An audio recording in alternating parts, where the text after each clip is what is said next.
लोटांगणी विभीषण विचित्र अलंकार भूषणे विचित्र रत्ने विचित्र वसने आणि आपण पूजेची वक्रतुंड महाकाय सूर्यकोटी समप्रभा निर्विघ्नं कुरु मे देवो सर्वकार्येषु सर्वदा देवा तूच गणेशो सकलार्थमती प्रकाशो मने निवृत्तिदासो अवधारी जोजी गौरीपुत्र गणरायाला कौशल्यापुत्र रघुनंदन अंजनी सुत हनुमंतरायाच्या चरणावरती नाथ महाराजांच्या चरणावरती साष्टांग दंडवत तुहा जमलेल्या सर्व श्रोते मंडळींच्या मस्तक हे पायावरी या वारकरी संतांच्या भावार्थ रामायणामध्ये चालत असलेल्या युद्धकांडामध्ये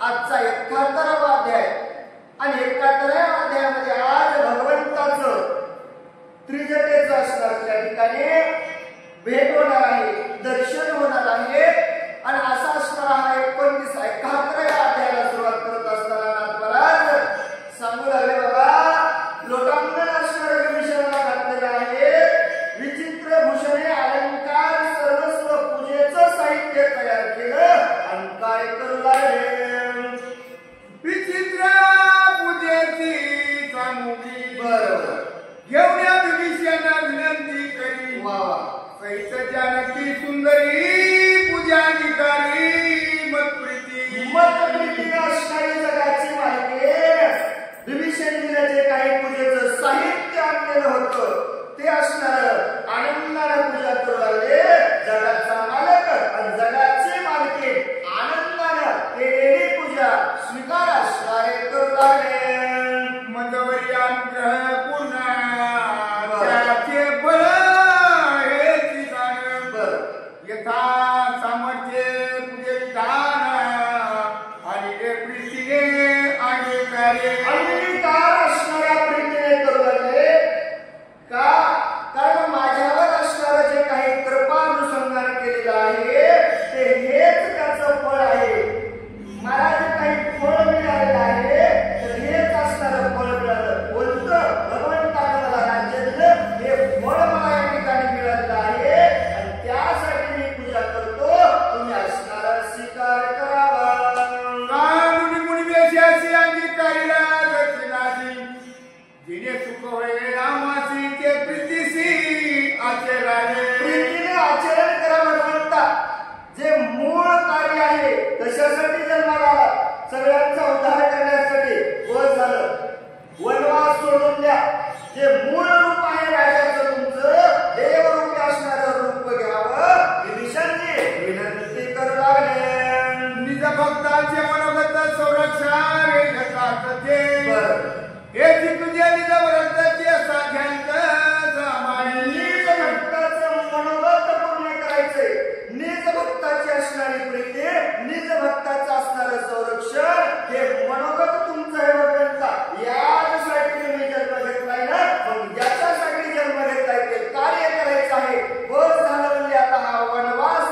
झालाय. रावण संपला म्हणले.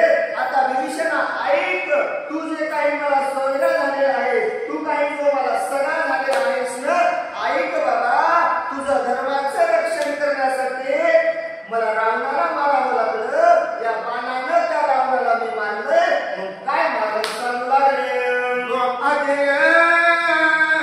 त्रिलोक्याची बंदी घातले सुवनाचे आदत कर्म दयापासी तो बाणे किसी निवृत्तीला असणारा त्रिलोक्यामध्ये होता.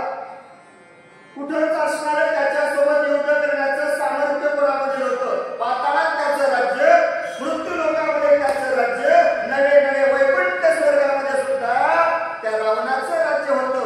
एवढा असणारा तो रावण सुरवरांना भीती वाटत होते रे बाबा. पण एका बाणामध्ये मी त्याला मारलं आणि मग काय केलं. एवढे कर्म दारुण तुझे घाय साधिले पुन्हा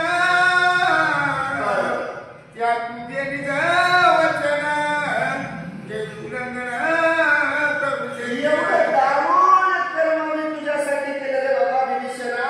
तुझे धर्म साचले पूर्ण. तुझ्या धर्मासाठी, धर्माचं रक्षण करण्यासाठी, तुला राजा बनवण्यासाठी एवढं कार्य मी केलं. आणि मी विसरल का. मग मी जे तुला वचन दिलेलं आहे, वचन मी मोडणार नाही. जगाचा मालक सांगू लागला. परंतु तू वाचण्याची विचार यथान भरत सांगण्याचे प्रतिव्रत समुद्री केली. परंतु तू असणारे या ठिकाणी निज चित्तीनं विचारलंस रे बाबा. रामा बसानं वनवास सोडा, अयोध्याला जा. अयोध्या तुमची वाट पाहत आहे. काय सांगावं विभीषणा. अरे काय सांगावं. माझा सखा बंधू असणारा विभीषण सांगला. विभीषणाला भगवंत सांगतात अयोध्येमध्ये त्यानं प्रवेश केला नाही. नंदीग्रामाच्या ठिकाणी माझी वाट पाहत बसलेला आहे बाबा. आणि त्याला सोडून अयोध्येत जाणं मला शक्य नाही. म्हणजे आहार तुझे करुण रागे समग्र विजयी वल्कलांबर व्रत गोरानिकारीने व्रत त्याने अंगीकार केले. गेली 14 वर्ष झालं मी आणि लक्ष्मणजी जरी वनवासात असतील, त्यानं संपूर्ण आहाराचा त्याग केला. नवे नवे असणारं राज्य जे काही होतं अयोध्येचा राज्याचा असणारा त्यानं धिक्कार केलाय. आणि नंदीग्रामाच्या ठिकाणी वलकलांवर असणारं अस्त्र टाकले आणि छोटीशी झोपडी घालून तिथं राहिलाय. त्या भरताला भेटल्याशिवाय मी अयोध्येला जाणार नाही.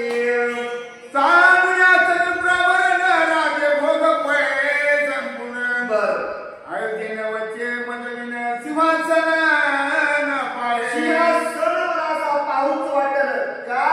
माझ्यासाठी त्यानं सर्व राज्याचा भोग सोडून दिला.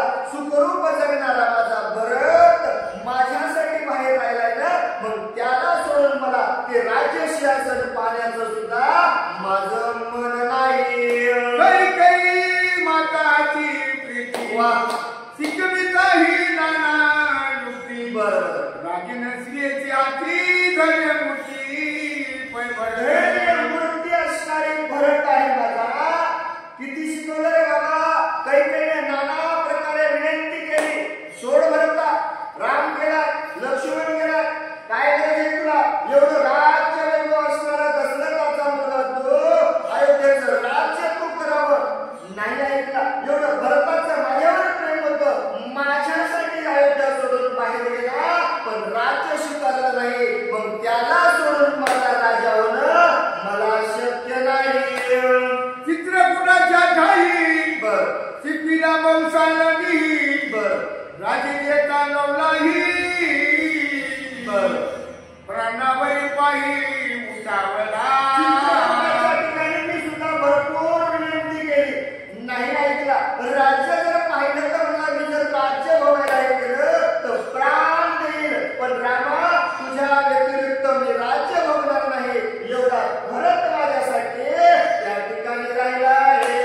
प्राण त्यागिता भरतासी तेथे अनावंत ऋषियम समजविता मा दोघांचे वापिकासी अति प्राण भरतानं त्यागण्याचा प्रयत्न केला.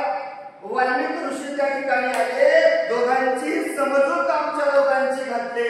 नवे नवे समजूत घालण्यासाठी वाल्मिकांना सुद्धा खूप कष्ट त्या ठिकाणी करावे लागले.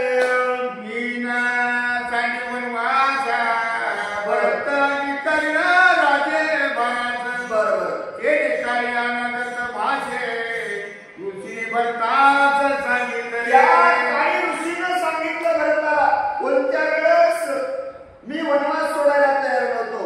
का? कारण माझ्या पित्यांचं वचन होतं, माझ्या वडिलांनी माझ्यावर जे सांगितलं होतं ना, रामाला वनवासाला जावं लागेल. मी वनवास सोडायला तयार नव्हतो. मी वनवासात जाण्यासाठी तयार झालो. आणि भरत राज्याशी करायला तयार नव्हता. मग काय करावं? दोघांनाही असणारा प्रश्न पहिला होता. दोघांच्या मधोमध वाल्मिकी ऋषीनं त्या ठिकाणी काय भाष्य भरताना सांगितलं? सावधपणा करायचा. वनवासीचे सकळ चरित्र भरता सांगितले समग्र. केले कळे महावीर तुझे तत्पर परकरा. वनवासीचं सकळ चरित्र भरताना सांगावं लागलं. मला वाल्मिकांनी सांगितलं, बाबा रामाला वनवास कशासाठी आहे? कारण जे जे कार्य रामाला वनवासात करायचं आहे, कुठं जायचंय, कोणाकोणाची भांडवली सोडायची, किती जणांचा उद्धार करायचा आहे, झाडाचा, वेलीचा, दगडाचा, पाला पाचोळ्यांचा, असा सगळा उद्धार रामाला त्या वनवासामध्ये करायचा आहे. एवढं कथा सांगितली. माझ्या भरताला दुःख झालं. दुःख एवढं भरताला झालं. आणि मग भरत काय बोलू लागला? करुण्याची निर्माण भरते वाहिनी आला. रामा वाचून आपण राजभवन न पाहे. आणि त्यावेळेस भरतानं सगळं काय ऐकून घेतलं. आणि मग भरतानं उत्तर दिलं, देवा जर माझा राम त्या राज्यात नसेल तर ते राज्य मला पाहिजे नाही. त्या राज्याचा धिक्कार असो, असं भरतानं त्या ठिकाणी वचन दिलं. मागून माझ्या बाजूका मतकी बांधल्या देखांबर. ऐके सनय काल उठील का सर्वथा देखा उतरिना. माझ्या पादुका मागून घेतल्या. आणि घेतल्या तर घेतल्या, कुठं ठेवल्या? 14 वर्ष डोक्यावर पादुका घेऊन माझा भरत फक्त माझ्या रामाची वाट पाहत बसला. अयोध्येकडे पाहिलं सुद्धा नाही. अयोध्येचं राज्य नको, धन संपदा नको, मला राम पाहिजे. म्हणून माझा भरत वाट पाहत आहे. माझी वनवासाची व्रते जितकी आम्ही काढली भरते. शत्रुघ्न साथे ते कठीण व्रते आचरण. माझी वनवासाची व्रते काय होती? वनवासाची व्रते खायला अन्न नव्हतं, लिहायला वस्त्र नव्हते, पायात चप्पल नव्हते, राहण्याला सोय नव्हती, अंगावरचे केस वाढले होते. एवढं जे काही मला वनवासात भोगायचं होतं तेवढं भरत म्हणला. जसा माझा भाऊ राहील तसा मी राहील, तसाच लक्ष्मण राहिला. आणि तसाच असणारा शत्रुघ्नानं सुद्धा 14 वर्ष माझ्यासाठी कठीण व्रत त्या ठिकाणी दोघं भाऊ मिळून करू लागले आहे. किती आग्नेशेचे सर्व माझ्या माता तलवारीत. ऐकेचे जन समत अर्थभूत मजगाई. किती आग्नेय जरी असणारे तरी माझ्या तिन्ही माता भगवंतानं दुरावा कधीच केला नाही. नाही म्हणले, पहिलं मला वनवासात पाठवले, कहाला तुझं नाव घ्यायचं का नाव? वनवासात पाठवलं नाही. पण जेवढं माझ्या कौशल्याचं माझ्यावर प्रेम आहे तितकं सौमित्रच आहे. आणि दोघींपेक्षा जास्त जर माझं प्रेम असेल कोणाचं माझ्यावर तर ती माझी माता असणारी काही आहे. तिची माझ्यावर भक्ती आहे. आणि त्या तिन्ही मातांमध्ये संपूर्ण अयोध्या नगरी माझी कळवळा करत आहे. भगवंत सांगू लागले, राजधानी सांगून महिला भरत नंदीला मिळाला. बरोबर त्याची पेचो निमला अभिषेक भला माने. देवी मानून बाबा कशासाठी? एवढं राज्य असणारा भरताना त्या ठिकाणी राजधानी सोडली. आणि माझ्यासाठी नंदीग्रामाच्या ठिकाणी स्वदेशी असणारी झोपडी घेतली. आणि त्या ठिकाणी माझा भरत राज्य सोडून माझ्यासाठी राहू लागला.